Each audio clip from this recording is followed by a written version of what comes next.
Siyalibingelela bathandekayo ngegama lenkosi lonke kulesi sifundo saleli iviki. Mthandazo wethu bana inkosi ibe lathi uma siyakucubungula lesi sifundo. Sinxusa moya ingcwele bana usiphathise sisizwisise. Mina ke engikhulumayo bathandekayo ngingumfundisi uGRESHAM MLILO. Nginxusa abangane bami labo bazethule phambi kwenu. Salibonani izihlobo ezithandekayo. Sibonga uNkulunkulu obelathi phakathi kwayena le iviki. Siyakungena kusifundo sethu sanamhlanje sitatitsha sisizwa ngoDeuteronomy kuzinsuku zanamhlanje. Mina engikhulumayo ngiElder AMOS MAFORO. Ngiyalibingelela lonke balaleli labalandeli. Ibizo lami nginguTalent NCUBE. Salibonani izithandwa zezulu ngegama lenkosi. Sibonga umlimi ovumileyo ukuthi sihlangane njalo kulesi sifundo. Okhulumayo ngusithembi inkosi Thembelihle Sibanda. Asicimezeni isikhulekeni. Baba wethu osezulwini mdalo wezulu lomhlaba. Sithanda ukuba somandla isipho sempilo sifasona imihla imihla. Nkulunkulu ngalesi sikhathi sizathi siqese lesi sifundo. Sicela uNkulunkulu umoya wakho engcwele somandla ukuthi ube lathi ngikhulekela igama lakho. Amen. Amen. Siyabonga zihlobo zami uba sihlangane njalo bathandekayo MAFORO talent ubana siye phambili ngesifundo sika Deuteronomy. Yazi ukuthi kwaye kwenzakala enye indaba angazi ube umfundisi umuntu ozayikhumbula kwangekho entshumayelweni sasizixoxa lesa ngumfundisi wentaba zinduna lapha yana. Uthi kimi uyakwazi abantu bayathanda ukukhohlwa kakhulu. Uyamthu umuntu bese khohli uthi ukuthumeni uthi besasesolusi one time omunye wabafundisa wathi hayi ukuze umuntu engakhohlwa kumele abe lenkambu uthi uyambiza somfana uthi woza lapha kube ugijima ungakamtshela ufumana umthume khona ukuthi wa impama usumtshela ukawufune uthi experience uthi uqale wazuza impama leyana kazoza khohlwe uyabuye zokwenzela yonke into njalo lokho kunjani kunjalo alele sifundele indlela ukufundwa ekhanda kaDeuteronomy 9 verse 7 kodwa lengahambi chaya abantu amampama. Verse 7. Khumbula ungakhohlwa ukuthi wayithukuthelisa inkosi uNkulunkulu wakho enkangala kusukela osukwini owaphuma ngalo elizweni leGibhithe laze lafika kulindawo belikuvikela inkosi. Khumbula ungakhohlwa. No achoni lama verse ikakhulu livesi elithi khumbula ungakhohlwa. Yisenzo esinjani lesi MAFORO esiqanjwa lapha? Umbuzo wesibili uthi qamba futhi lezi zinto empilweni yokukholwa ongamelanga okumele uzikhumbule njalo ungazikhohlwa. Yes. Yivesi ethathekisayo leyo. Nxa kulolutho uluntu elikwenzayo yikukhohlwa. Siyaphanga sikhohle okuyabe kwenzakele endulo. Ivesi iyasikhuthaza imemory text yethu lesihloko sethu esithi khumbula ungakhohlwa. Ubana nxa kulolutho esimele singalwenzi ukukhohlwa. Ukukhohlwa indlela uNkulunkulu asithungamele ngayo endulo. Kuyasisiza ukubana senze ngcono. Ikakhulu into esingamelanga sizikhohlwe yizinto ezinhle uNkulunkulu azenzile ezimpilweni zethu. Indlela asihlenge ngayo wangikhipha odakeni olubisha amelanga ukukhohlwe. Lamaphutha engiwenza izolo akufuzanga ngiwakhohlwe sisiya phambili ukuze ngingaphindi amaphutha afanayo. Umlimi kusifundo sethu sanamhlanje ufuna ubana asisize ukubana sikhumbule okuhle asenzela khona nxa kulezi zinto eziqhathekile ngezinhle uNkulunkulu asenzela zona le ndlela asikhulule ngayo kuyasenza kusiqinise ekukholweni kwethu simthembe futhi ngamandla lo owasikhethayo. Kuyini kaNCUBE okungenza sihlale sikhumbula singakhohlwa? Asiyo mpama lana engikhuluma ngayo eqaliseni kodwa kuyini ongasincedisa bona singanjani singakhohlwa. Yes. Kulesicaphuno esithi sona kasila kwesaba ngekusasa lethu. All right. Ngaphandle nxa besingakhohlwa indlela uThixo Asithungamele ngayo. Izifundiso zakhe. Enthanda ukuthi ngikutsho ukuthi kasikhangeleni konke okuhle uThixo asenzele khona endulo. Yikho okuzasenza ukuthi sihlale silesiqiniseko singabi lokwesaba ngekusasa ngoba uThixo esihlengile kokubi okunengi obekungasehlela emuva. Okay. Sizakhangela ke bangane bami izinto ezehlukeneyo abantu abangena phakathi kwazo ezibenza bakhohlwe kumbe sikhunjuzwa kuzo bona singazikhohlwa. Saqala ngokukhangela leli balithi ukukhumbula. Leli bali ukukhumbula uma ucubungula iBhayibheli lakho siya uGenesis chapter 9. Kulapho kuvela khona livela ngokokuqala. Ngokokuqala. Mbalo ngasifundela uGenesis chapter 9 iverse ka 8 usiya kufika ku 10. 9 verse 8. uNkulunkulu wasekhuluma kuNoah la kumadodana akhe kanye laye esithi, mina ke khangelani ngiyamisa isivumelwano sami lani lenzalo yenu emva kwenu. Laso sonke isidalwa esiphilayo esilani esenyoni lesesifuyo lesayo yonke inyamazana yomhlaba lani kusukela kubo bonke abaphume emkhunjini kusiya kuyo yonke inyamazana yomhlaba. 11. Njalo ngizamisa isivumelwano sami lani njalo kakusayi kubhujiswa yonke inyama ngamanzi kazamcolo ukuze kungasabi khona uzamcolo ukubhubhisa umhlaba. Yana phambili. 12. uNkulunkulu wasesithi, lokhu kuyisibonakaliso sesivumelwano engisinika phakathi kwami lani laso sonke isidalwa esiphilayo esilani kuze kube yisizukulwana laphakade. Ngizamisa umchilo wamakhosikazi wami emayezini ukuba yisibonakaliso sesivumelwano phakathi kwami lomhlaba. Kuza kuthi nxa ngibuyisa amayezi phezu komhlaba, umchilo wamakhosikazi uzabonwa eyezini. Khona ngizakhumbula isivumelwano sami esiphakathi kwami lani laso sonke isidalwa esiphilayo sayo yonke inyama. Uyibambe khonapho. Uthi ngizamisa ini bathandekayo? Umchilo wamakhosikazi sindawonye. Ya. Ulapha ngithe khona sihlangane bale ukukhumbula lonjani lokuqala. Leli balo lokuqala ke elithi khumbula ku Genesis chapter 9 kwakumele kukhunjulweni kwakutheni.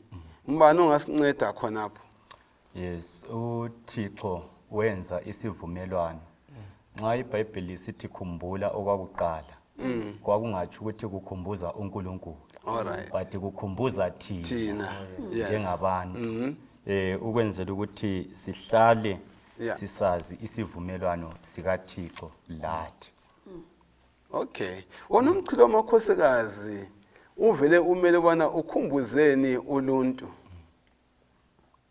Yabona umchilo wamakhosikazi mfundisi nxa uthutsha swelapha nokhanya ukhumbuza abantu ukuthi uThixo ulothando njalo futhi othembisileyo njani uthembekile. So lesena isivumelwano esinjani esibonakalisa njalo nje nxa amayezi ehlangana ukuthi uThixo khonokho akutshileyo kuyikho. uJehova esimkhonzayo njengoba sechilo uthembekile. Yeah. Wathi eqala uJehova eklina umhlaba lo owasonakele wabazisa ubana ngizokunikeza iminyaka ezakuba 120 ukuba liphenduke. After khona lokho engizokwenza ngemva kwalokho ngizonisa izulu abantu abakukholwa lana izulu okwagcwala umhlaba wonke. Iscience yesikhathi sona lesi babengakukholwa ukuthi izulu lizakuna ngoba into engazakenza kahle. Yes. Lana izulu uJehova waseletha eseqedelane loluntu waletha umchilo wamakhosi kwawuthembisa ukubana angiyikubhidliza umhlaba wonke ngezulu. Iscience futhi bayakuphikisa abantu kodwa uJehova kusukela endulo kuze kube namhlanje kungaba iminyaka engafika 4000 ukugcwalisile akazaka bhidliza umhlaba wonke ngezulu. singakubona lapha lalaphana ama-ocyclonidae bona labo elini ama-hurricane ama-tornado kodwa uNkulunkulu kabhidlizi umhlaba wonke ngasikhathi sinye. So ilizwi likaNkulunkulu aliweli phansi. Umchilo wamakhosikazi uyasikhumbuza nxa ukhangele nje ukuthi sikhonza uJehova othembekileyo. Akuthembisileyo uyakugcwalisa njalo akayi kusibhidliza ngezulu. Kanti sokulandelayo umlilo. Ende khona lokhu uthembekile futhi. Ungeke uqaphele umhlaba lo uza kubhidlizwa ngomlilo ngoba ukhulumileyo othembisileyo uthembekile nje. Amen. Siyabonga kakhulu. Ufuna ukukhuluma? Yes, nginanzelela lapho ukuthi iqiniso lalesi sikhathi. Ngelokuthi uThixo uphezulu kwemvelo. Nguye onga-outer atshintsha imvelo thina singazama njengabantu ukuthi siseve umhlaba lo.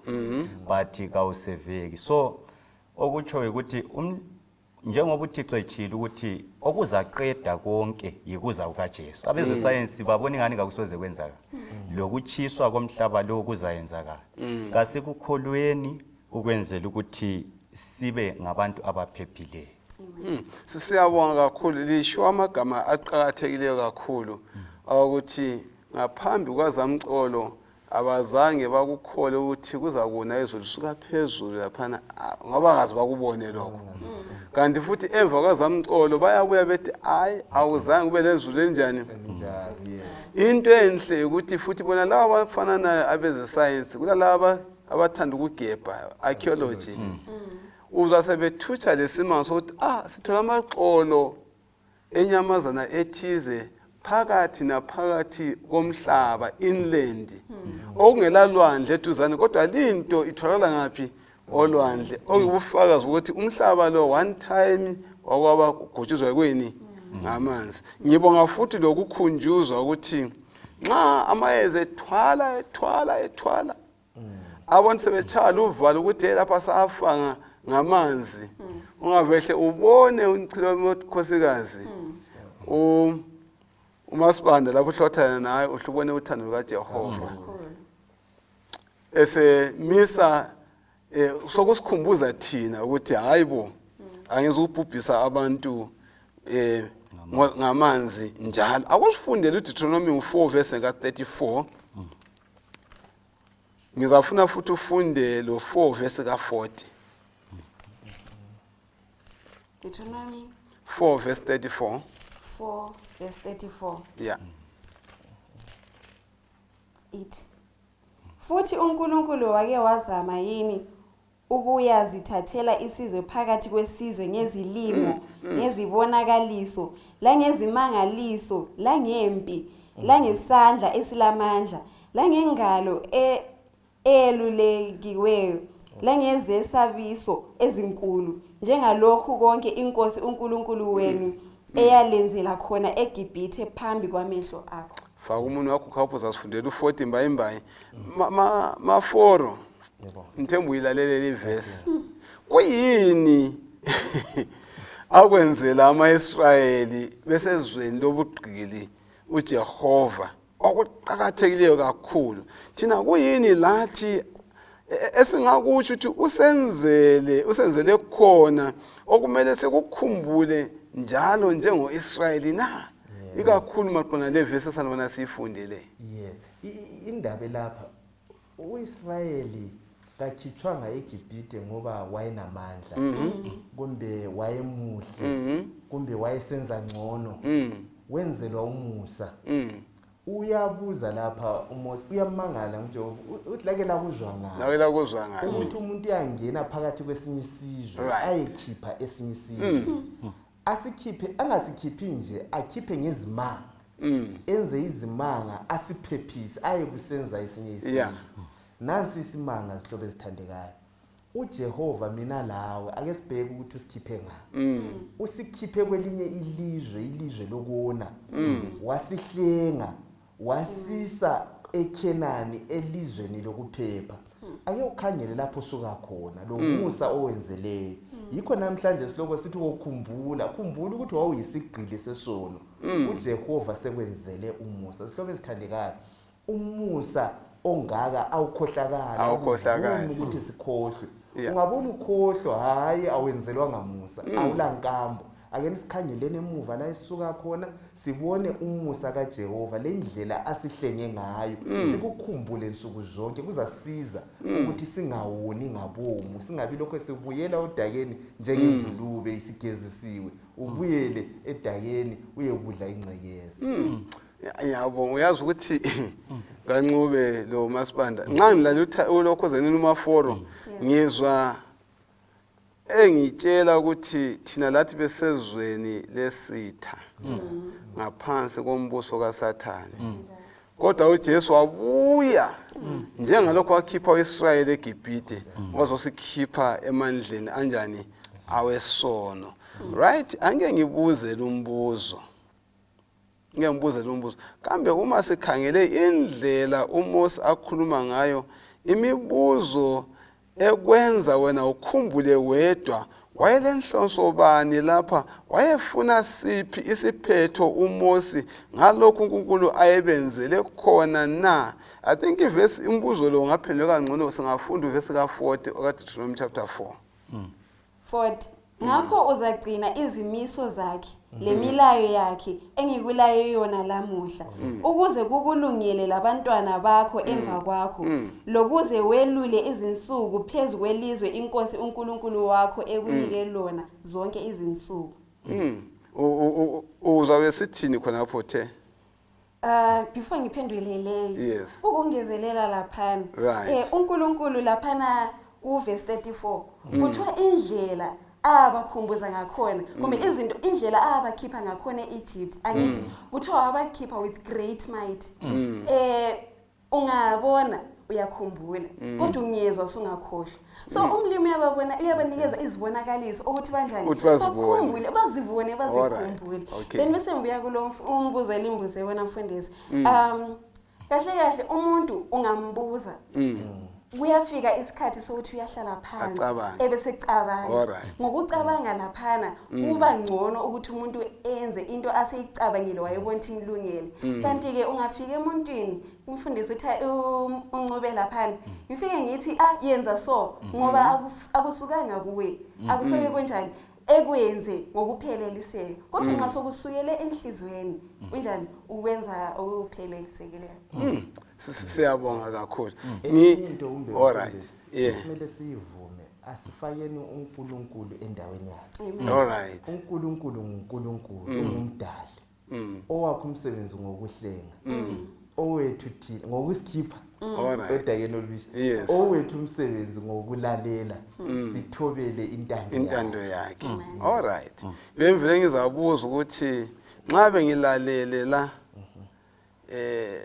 ngibona uNkulunkulu esenza ingxenye kabani yakhe thina kumele senze bani ingxenye bani usutshilo angazi ukubana okaNcube uthini ngakho khonokho usetshiwo ukuthi kumele senze ingxenye kabani yonke uveze ingxenye yakhe ulokutsho ngakhuluma kona yes uMoses director kubo kanye umzulwana wayesenzela ukuthi babale nxa sebebalile ba-aplaye lokhu abakubalile babonge ngokubala babe bebona ukuthi uThixo usikhiphe lapha ngize ngikhumbule omunye umfundisi uthi yena ebantwini abatsha ungabona ungumuntu omutsha ku-youth camp usithi hathini izifundo ze-dating and courtship kasisazifuni sesazizwa kakhulu wena ulokhu single utsho ukuthi kawukazizwa so ngezinye indlela wayesithi ukuthi aplya so ngezinye indlela nxa sesikhumbulile uThixo okuhle akade senzela khona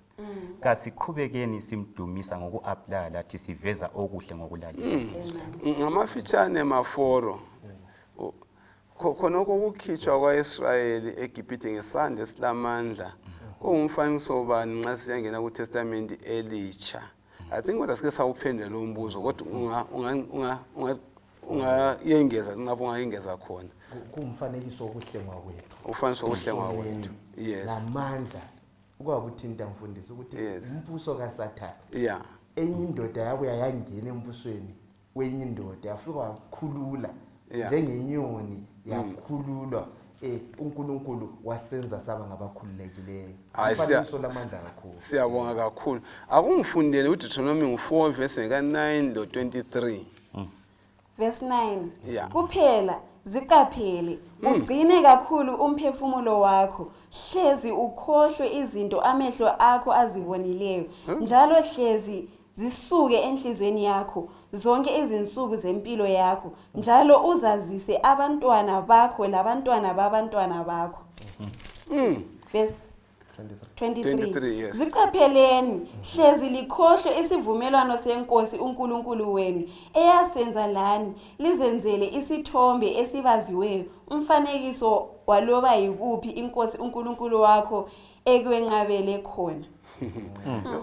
Nxa unanzele lapha ebala amavesi lawa kulamabala amabili alokhu esetshenziswa njalo angenaphinda qaphela wenze njani ukhumbule angithi kunjalo qaphela ubuye unjani ukhumbule kutshona ukuthi qaphela kusebenzelana njani lebala lithi ungakhohlwa.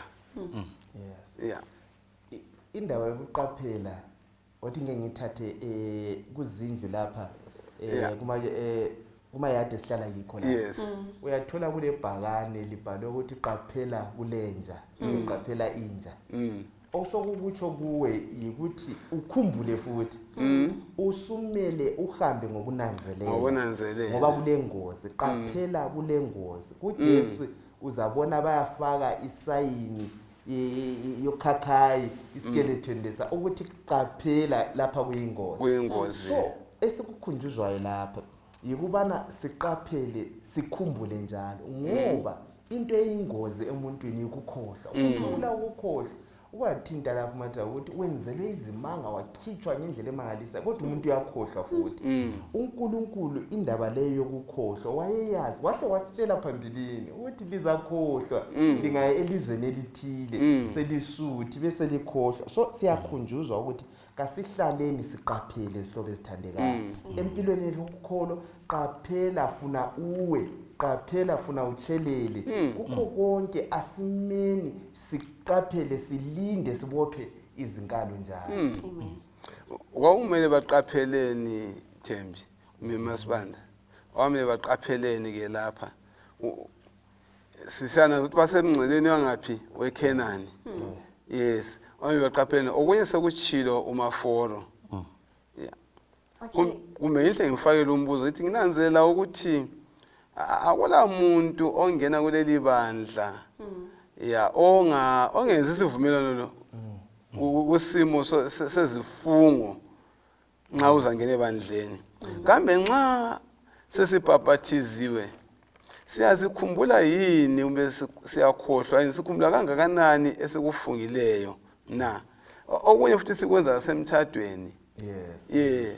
Uzaba ngowami kukuhle uzaba ngowami kukubi sinothi singabayanga kugula ukuphilwayo umuntu segulelwa unkosikazi sehambisa kwabakibo kambe nxa qaphela ukungakhohlwa kulezi zinto ke sifunda sifundo bani.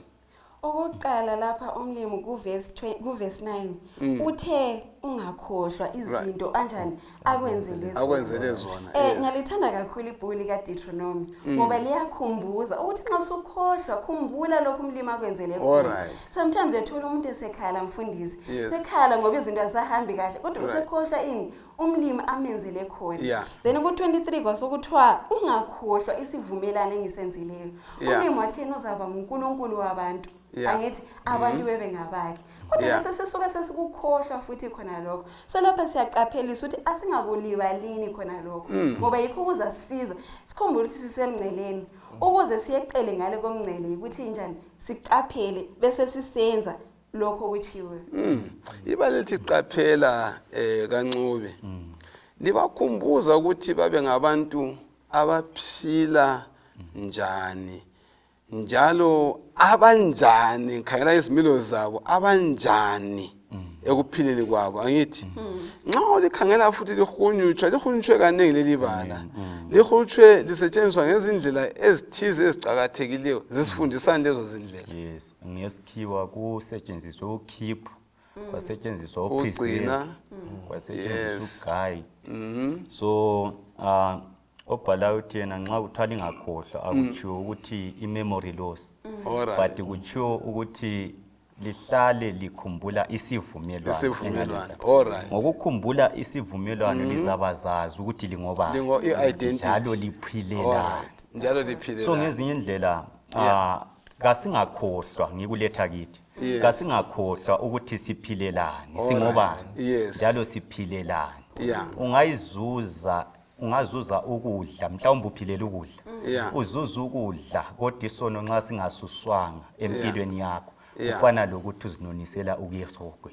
So isono kasisuswe kuqala. Ngikho kuphilelana ukuveza uJesu. Ngitshela indaba elethwa la umuntu ethintwa uNcube la. Kuthiwa singarelax. Okay. Ingoma ithi ndlalifa yombuso ungabolana. Lalelane duze nekhaya emngceleni eKenani. Simele siphaphame sihloko ezithandekayo. Kuthiwa ibala leli elokuthi take heed kumbe keep kumbe nanzelela. Yasetshenziswa even ku-Adam etshelwa ukubana Adam wogcina insimu qaphela. Uqaphele futhi lesitha. Batshelile uAdam lo Eva. uNkulunkulu kahlali asitshiye sisodwa uyasazisa ukuthi siqaphele. Kuyafana mfundisi ngiyazi uyachadisa. Njengo marriage of advise abantu bakhansela uqaphele kulalokhu ukwakuthini umuntu athembise hayi ngizakwenza ngowami kodwa lisiyatshona ilanga usuhawukela abanye usudinga abanye so kasiqapheleni siyenze isifungo even ebandleni ngizakusekela ibandla nginikelo la ngokwetshumi nginikele konke inzuzo yami kodwa siyakwenza yini siyakugcwalisa yini namhlanje kuthiwa funa sikhohle asikhumbuleni esakuthembisayo esakufungayo sivuselele izihlobo ezithandekayo singaweli esonweni njengalaba okhokho bethu. Uzananzela ukuthi indaba lezi bathandekayo ezokukhumbula uThixonomi ukubeke wazi ukufaka la ngendlela ezehlukene zokukhunju ukuthi kungakhumbulaka kanjani. uThixonomi ngo4 verse ka9 umqathaniselo Deuteronomy 6 verse ka7 lo 11 verse ka19 uzabona kuyathinta ukubana akufundiswe abantwana labazukulu babo ngembali yabo. Kwakuzabancedisa njani ekuthini bengakhohlwa lokho? Ngalikhuluma njalo mfundisi limbuza lo mbuzo ngicabanga ngasikhula ukuthi ogogo bake besihlalise so ekitchen basifundise ikini inganekwane ngabe sitshela ngenganekwane baya besitshela izinto ezazisenzakala kudala ngakho lathi nxa sesikhulile sisiyafundisa abazukulu bethu mhlawumbe nami sengingugogo one day ukuthi inganekwane engayitshela ngogogo yayisithini that way history injani iyathunyezela ku generation yonke kanti ngithini lapha nxa sifundisa iBhayibheli to abantwana bethu nxa sifundisa iBhayibheli to abazukulu bethu sisho ukuthi izithembiso lezi the covenant le eyakhulunywayo kubaba wethu Abraham kumele labo bayenze njalo kanti kodwa futhi bazayenza njani nxa mina ngingasenzi bese ngicabanga ukuthi thina njengabafundisi noma njengama teacher njengabazali angithi khona lokho sizakufundisa abantwana asinjani asikwenze nini abantwana babona ngcono ngokubona bafunda ngcono ngokubona ngakho mina nxa ngiyafundisa bese ngisenza bazabona ukuthi hayi njani lapha nakuthiwe kwenze so labo bese benza kanjani. Siyabonga ngiyakuzwa ubana ukufundisa omunye umuntu kuyakunceda ukuthi ungakukhohlwa lokho njani so njalo Jehova wayekhaya ukuthi bengakhohlwa ngezimiso la ngemilayo yakhe nxa befundisa abantwana labo bazi njani bazikhumbuza ngesikhathi esifana nayo futhi lindaba iqhubeka njani phambili. Angeke ngibuze ke lo mbuzo MAFORO ukufakaza ngenkambu yokholo lwakho kuNkulunkulu kwabanye abantu wena kukusiza ngaziphi indlela ukuba ngumfakazi uba yiwitness kumbe kukhulisa njani ukholo lwakho njalo kukuncedisa njani wena ukuba ungakhohlwa indlela uJehova akuthungamele ngayo izolo njengalokho umfowethu ke watsho lapha. Indaba yokufakaza inkambo ungayabela abanye abantu iyaphila kabutsha kuwe labanye abantu bisibasiza empilweni yethu yokukholwa amaqiniso la esilawo abantu abagcinakalayo mfundisi ewandleni ngabantu abasemsebenzini umuntu angasanda ukubhabhathizwa eqeda ukubhabhathizwa lapha singamfaka ejogweni abe semsebenzini kakhulu alright abaphunyukayo ngabagcinwayo kuthiwa hayi usakhula akazi lutho so umuntu esanda kubhabhathizwa kumbe esanda kuphenduka ngabe labanye abantu inkambo yakhe ukuthi ngikhululwe njani emfusweni lowana phandle uyabe sanamandla abanganalaba abaningi baphandle engahuga abaningi so kuyasiza kakhulu ukuthi okulakho wabela abanye abantu uyakhula lawe kuba lokunye okutsha so singagodli amaqiniso esela asabelene abanye abantu siyabonga ngendlela lezi zinto zonke ziyasincedisa bona sihlale sinjani sikhumbula singaphumi esporweni bathi bona kulezi indlela lapha sikhale indlela zonke ezingasenza sikhohlwe ngoba futhi anaqaphela unganjani ungakhohlwa ngaye ngezwe umuntu ethana hey liyakwazi ukudla kwabulalo kamlumo obomvu wathena phela ungadla usuthe soba imvulo akusifundele uDeuteronomy 8 verse 9 sizithuthini verse 9 Kanqalisela ku8 ilizwe lengqoloyi lebhali lezivini lemikhiwa lezithelo zepomegranate ilizwe lezihlahla zemihlwathi zamafutha loluju ilizwe ozakudla kulo isinkwa kungekho ukusilela ongayi kuswela lutho kulo ilizwe elilamatshe ayinsimbi leli lezintaba elingagebha kuzo ithusi ngiyana la ku10 yes usudlile wasutha uzabusisa inkosi uNkulunkulu wakho ngelizwe elihle ekunike lona ungabala kaNcube ungabala usukela ku verse 7 uze uyefika evesini ka18 ufumana zixwayiso bani eziqonde uIsrayeli wena lami lamhlanje zikufundisani ikakhulu nxa sikhangela nxa ususuthile wenza uzuza yonke into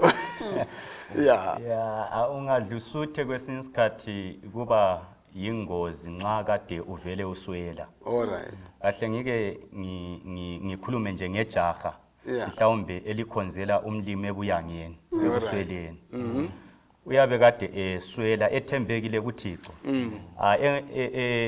ehlabelisa lapha kumbe echumayela kube izimanga kodwa nxa esele mota ebhabhuliviri le mali uzabantu besithi hayi imali siyamtshintsha akasali ugcobe cheche nangithi imali kayitshintshi umuntu iyabuya izoveza ukuthi wena ubuvele izinto uzithanda kodwa ubushota imali so bukhonzela uThixo ekudubekeni kathesi usulalokho subona ngani iprogram yokukhonza ngiyabangela lutho so uThixo uthi lapho usuthe waphumelela esigabeni esithile ungakhohlwa ukuthi bengivele ngingumlimi wakho lapho ngela lutho yala ukhonza umlimi whether udubekile uThixo kabe lawe phakathi kwezinhlupho whether suzuzile ususuthi isisu sesigcwele khumbula ukuthi indaba lokho ingiyokukhipha kwesono isisu sigcwele sinjani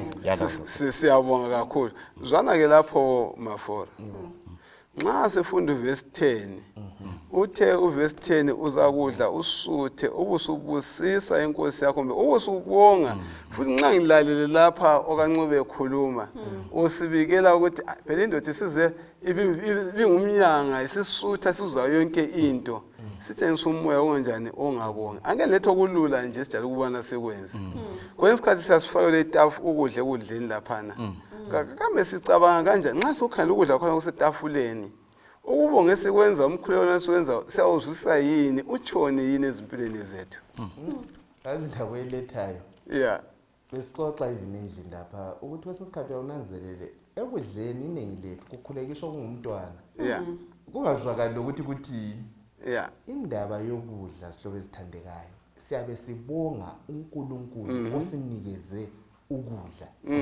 ukudla yikho kwenza umuntu osisustenayo osiphilisayo uJehova khumbula abafana laba eBhabhiloni bayala ukudla ababekunikezile why okunye kwezizathu zakhona yikubana ukudla okwakufake lapha iBhayibheli licacile kuthiwa kwakunikelwe ezithixweni ayingikhiphe bayala bese besithi sinikeni thina imbhida lamanzi lokunye lokho amaphawu esiza kubonga uNkulunkulu esimaziyo so ukudla laphana ukudla nxa sikhuleka angali ukuthi abantwana bakhuleke kodwa ke ukuthi lo mdala la yakhuleke kwangani ukudla kukhulekela yinkonzo epheleleyo asibongeni osinikileyo sicelele labanye abangelayo si appreciate umlimi ukuze senzela kuhle ukudla khona kwa bese siphila ngakho ngikhumbula futhi ngifundisi u08 ngeke ngaba kuma prayer band ebegcwala abantu basutha abantu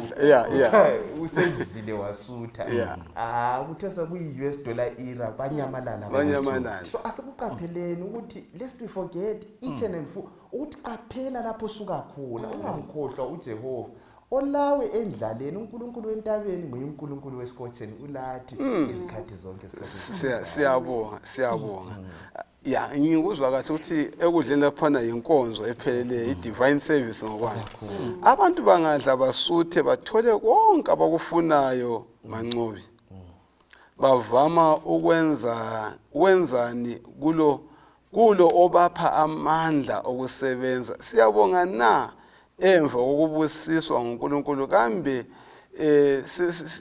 siyakukhupha yini okwetshumi kumbe siyazikapulela okwetshumi sincinde imilomo yethu ngeminikelo na njalo sibone sengathi konke kungamandla ethu na uthe Mancube mana ngihle ngithathe mina uNcube akhona uMancube asibeke iexample le yes uyahamba uyelima uThixo anisa izulu uhlanyele uThixo akhulise kukhule wena uhlakule uThixo avuthise usebenza amandla akho uthathe uyesiphaleni uThixo alondoloze konke lapha belisebenzisana kukuhle lo Thixo kodwa nxa susidla susithi ngokwami ngedwa yibugovu obuyabe buzikhangelele thina sodwa but nxa sesikuThixo sizathi God is first ngibisele okwetshumi lemnikelo ngibe sensidla mina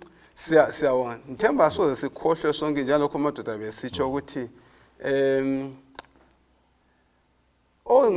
inotho sithole emhlabeni nxa siyangena emathuneni sozihambela kanjani le notho yethu so aseyameni kuNkulunkulu ongiyoza sivusa ngaphi emathuneni esingene singela notho yethu akusifundele uDeuteronomy 5:15 sizobona uJehova kulapha ufuna sikhumbuleni njalo ungafunda lo 6:12 5:15 njalo ukhumbule ukuthi wawuyinceku elizweni leGibhithe lokuthi inkosi uNkulunkulu wakho yakukhupha khona ngesandla esilamandla langengalo eyeluliweyo ngakho inkosi uNkulunkulu wakho yakulaya ukuthi ugcine usuku lweSabatha enye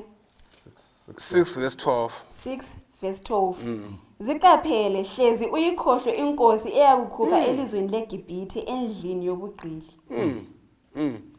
kuyini inkosi eyifuna ukubana bangakukhohlwa lapho nxa ukhangela elokhe iphinda njalo lindaba Ncube yikuthi bakhitshwa ebugqilini beGibhithe so ngihle ngibambe lokho ukuthi kwakumele ba celebrate iPhasika ibakhumbuza ukuthi uThixo wabakhipha ebugqilini beGibhithe ibakhomba futhi phambili kuJesu ozabuya afe afulfile iPassover esikhiphe ebugqilini besona uThixo kithi wasechiya ke iLord Supper njengoba abantwana bakweIsrael bebe celebrate iPhasika ekhomba kimi engizakufa ngisuse ebugqilini bomhlaba lina eselingamukele celebrateani isidlo likhumbula ukuthi ngalikhipha ebugqilini besona uNkulunkulu ezimkhonzayo uNkulunkulu osithandayo sisuke ebugqilini uthi sikhumbule besiyikho khona